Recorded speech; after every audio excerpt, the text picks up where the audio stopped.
FORA.tv. The world is thinking. Now, when Ronald Reagan was trying to defeat Medicare, he invoked the value of liberty and liberty, freedom. But I want to make that a more complex conversation. So, there are many Americans, the counts, I'm guessing in the tens of millions, certainly many Americans, currently with health insurance, and they're probably in a large firm, a so-called, a large company. They don't do individual underwriting. The companies don't have to. It's not even cost effective. You come in, you get insured as part of this large group.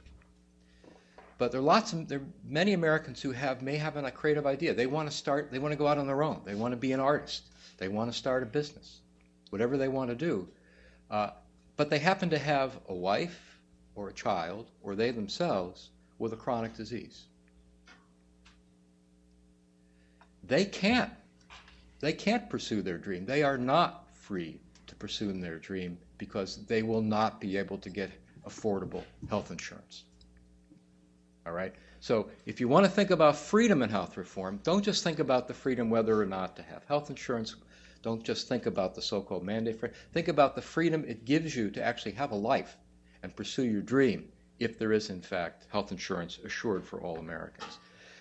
Justice and fairness is a value. These are a set of paired values that I don't think I have to belabor here.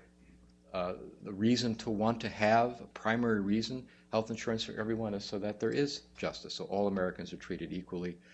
Responsibility is a key value here. This goes back to the individual, so-called individual mandate. I prefer the label universal participation because I think it really captures what we're trying to accomplish here.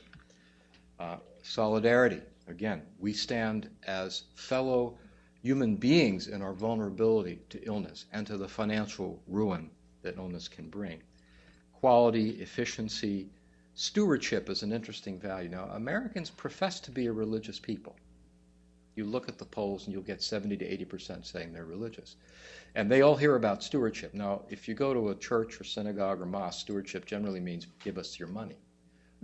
But it has another meaning that is a little broader and I think more important for us, and that is the steward as the proper, responsible caretaker of the community shared resources.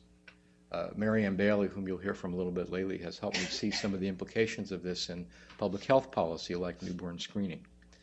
This goes to things like cost effectiveness and cost control. These are community dollars, whether they're tax dollars or whether they're dollars shared in an insurance pool. Those are community dollars. We have an obligation to make sure they're not wasted, that they purchase value for money.